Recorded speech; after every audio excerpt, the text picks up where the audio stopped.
Do you find it difficult to decide whether your felt is finished or not? If you do, know that you're definitely not alone. In fact, this is one of the most frequent questions I get. Most felt makers are actually afraid of overfelting. But to tell you the truth, the most common mistake is to underfelt. And of course, that can lead to a felt that pills a lot more, that doesn't hold its shape, and that in the end isn't as resistant as it should be. So today I'm sharing a lesson that is actually part of my class, Wet Felting Foundations, Everything You Need to Get Started, because I know how often this topic comes up. In this lesson, I'll show you 6 ways to recognize if your felt is ready. And if you'd like to go even deeper into this topic, I've also created a free guide that you can download below.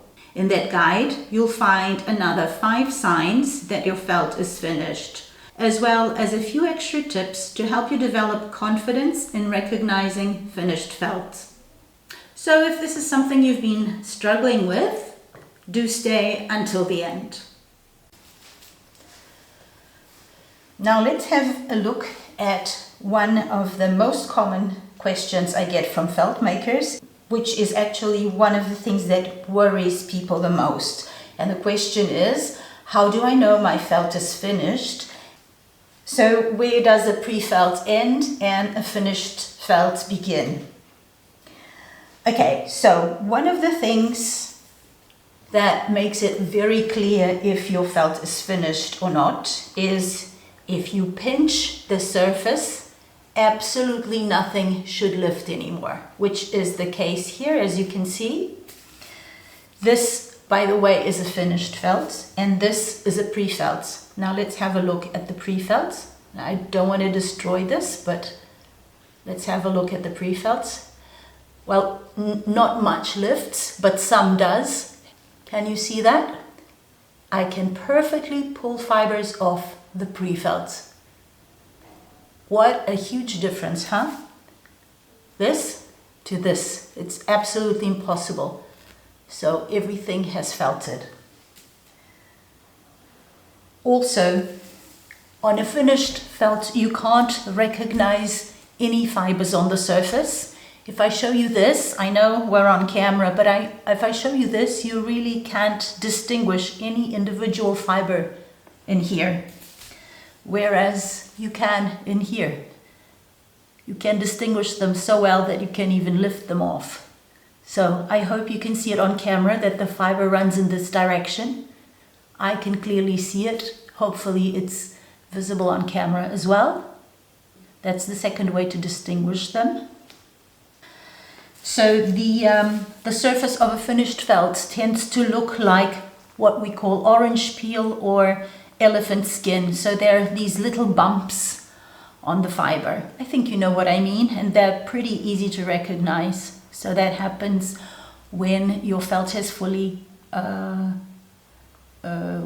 has fully felted and also is also gone through the complete shrinkage process. Okay, so you can see them on the surface, this orange peel or elephant skin surface.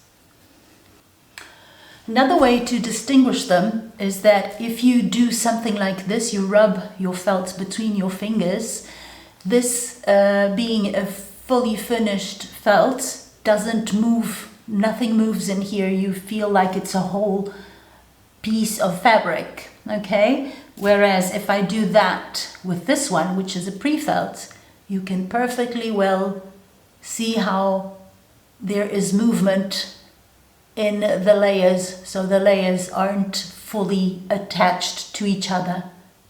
Okay, you see them going back and forth, right?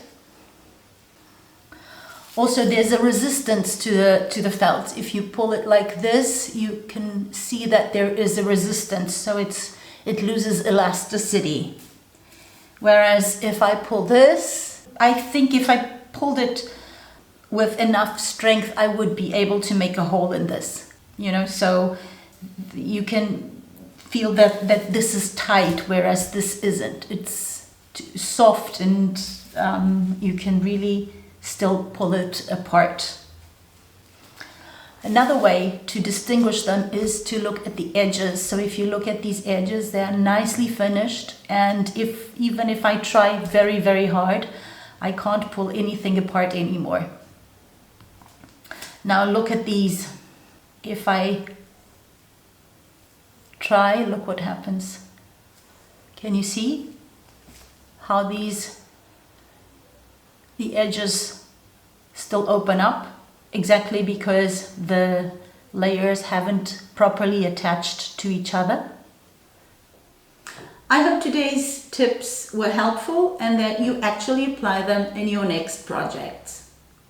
And now it's your turn. I'd love to hear from you in the comments.